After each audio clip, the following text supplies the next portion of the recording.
Viewers, আসসালামু আলাইকুম। আজকে একটা চমৎকার টিপস আপনাদেরকে দিতে যাচ্ছি। আশা করি টিপসটা আপনাদের অনেক কাজে লাগবে। আপনারা পেজিং ফাইলের নাম হয়তো শুনেছেন।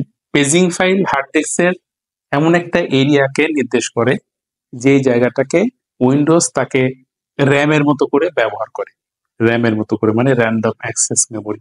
তো আপনার কম্পিউটারে যদি র্যাম থাকে কত এই 8 জিবি বা 16 জিবি বা 4 জিবি, কিন্তু এইটাকে আপনি প্রায় দ্বিগুণ করে নিতে পারবেন এবং সেই পারফরম্যান্স অনুযায়ী আপনার পিসিটাকে আপনি বুস্ট আপ করে নিতে পারবেন। তো এটাতে সুবিধা হচ্ছে, এটাতে পিসির পারফরম্যান্স তো বাড়বেই, প্লাস যদি আপনি একসঙ্গে অনেকগুলো অ্যাপ্লিকেশন নিয়ে কাজ করেন, র্যামের উপরে যখন প্রেসার পড়বে তখন সে এক্সটেন্ডেড মেমোরি হিসেবে বা র্যাম হিসেবে কাজ করবে। তো চলুন এই কাজটা আর দেরি না করে আমরা সবাই করে নিই এবং আমাদের পিসিকে বর্তমান লেভেল থেকে আরেকটু আপলিফট করে নিই। বিষয়টি দেখার জন্য চলুন আপনাদেরকে কম্পিউটার স্ক্রিনে নিয়ে যাই। তো ভিউয়ার্স, এই কাজটা করার জন্য আমি প্রথমেই চলে যাব হচ্ছে আমার মাই কম্পিউটার বলতে দিস কম্পিউটার। এখান থেকে আমি প্রপার্টিজে যাব এবং সবার প্রথমে আপনি দেখে নেবেন যে আপনার কম্পিউটার আসলে র্যাম কতটুকু আছে। এখন দেখেন এখানে আমার কম্পিউটারে 16 জিবি র্যাম আছে। আপনার কম্পিউটারে কত র্যাম আছে সেটা একটু খেয়াল রাখুন জাস্ট।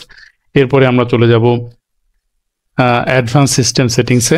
এখান থেকে অ্যাডভান্স বাটনে ট্যাবে ক্লিক থাকা অবস্থায় আমরা সেটিংসে যাব, তারপরে ভিজুয়াল ইফেক্টসের পাশের বাটন অ্যাডভান্সে পুনরায় ক্লিক করব। এখন দেখেন এখানে এই যে ভার্চুয়াল মেমোরির এখানে লেখা আছে, a paging file is an area of the hard disk that Windows uses as if it were RAM. তো এখানে এই যে চেঞ্জ বাটনটাতে আমরা ক্লিক করব। এখানে যদি টিকমার্ক দেওয়া থাকে অবশ্যই আপনারা টিকমার্কটা তুলে নেবেন, সিটাকে সিলেক্ট করবেন।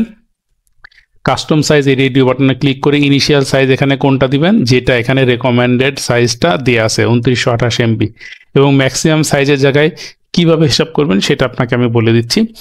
যেমন আমার র্যাম ছিল 16, তাই 16-র সাথে আমরা 2 গুণ করেছি। 16 গুণন 2 গুণন 1024, 16 গুণন 2 গুণন 1024 সমান সমান 32,768। এইটা করার পরে আপনার এখানে সেট বাটনে ক্লিক করবেন। করার পরে এখানে আপনি ওকে দিবেন, তারপরে ওকে করবেন, এখানে ওকে করবেন, ব্যাস হয়ে গেল। এইটা করার পরে আপনাকে কম্পিউটার হয়তো রিস্টার্ট করার কথা বলবে ম্যানুয়ালি, বা কিছু সময় পরে আপনার রিস্টার্ট করে ফেলবেন, তাহলে এই ইফেক্টটা আপনার পিসিতে কাজ করবে। তো এই ছিল আজকের টিপস। আশা করি বিষয়টা আপনাদের ভালো লেগেছে। দেখা হবে সামনের ভিডিওতে আবারও। খোদা হাফেজ, বাই বাই, টাটা।